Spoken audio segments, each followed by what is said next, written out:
The raging floods continue to, of course, wreak havoc across the country. And yesterday and the day before that were no different. On the eve of Labor Day, the death toll rose across the country as more people were either caught unawares by flooding situations, swept away in vehicles, of course, and the rescue operations in Maimahiu continued.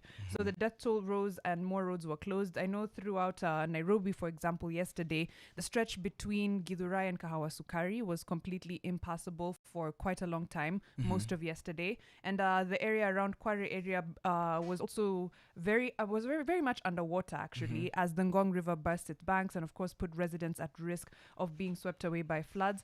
So many people have lost their lives, of course, their livelihoods as well, farm crops, etc., all across the country. Yes, and we're not only looking at the mentioned river, that is Ngong River, we're also looking at Tana River. Athi River also burst its banks.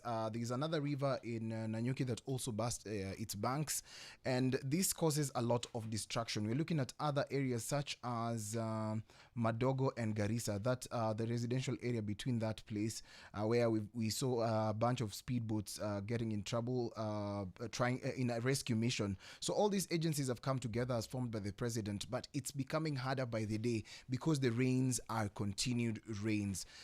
Even worse that we're getting into situations whereby there's mudslides. Yesterday I saw in Suba South there was mudslides and it led to death and loss of property. We're also looking at areas such as Madare. Still an area which is going through it all, and families have lost their loved ones. Others are missing.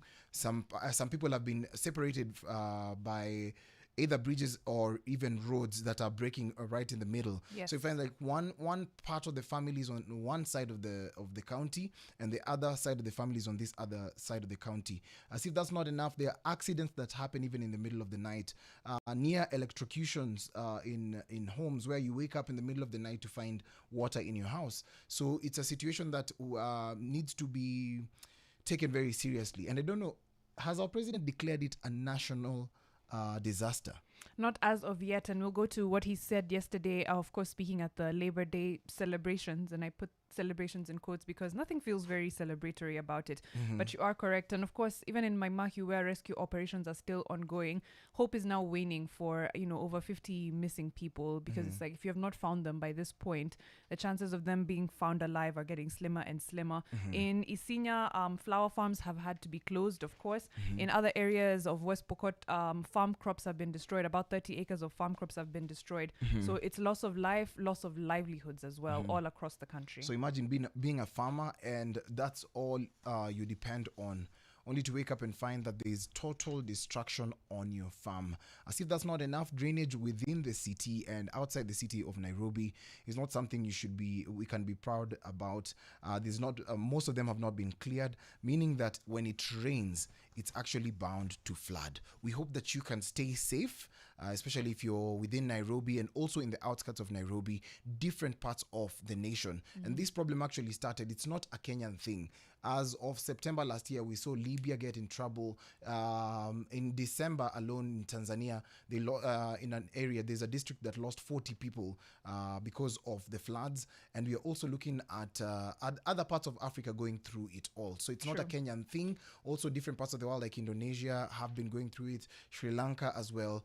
You saw the kind of rain in China as well. Right. In Dubai as well. Saudi Arabia has also been flooding this week. And the scary thing about it is, as global warming intensifies, because it doesn't seem like any concerted effort is being made to slow it down, rains like this will likely continue. So this could be occurring every few years, and that, to contend with that, is actually very, very scary. We say pole to all the families that have lost their homes, loved ones, or even hope as the rescue missions continue. Some families have been displaced, and even as they move to places where they deem safe, they've been given a notice to actually move within 2 days. So where do you go when that's the only place you call home?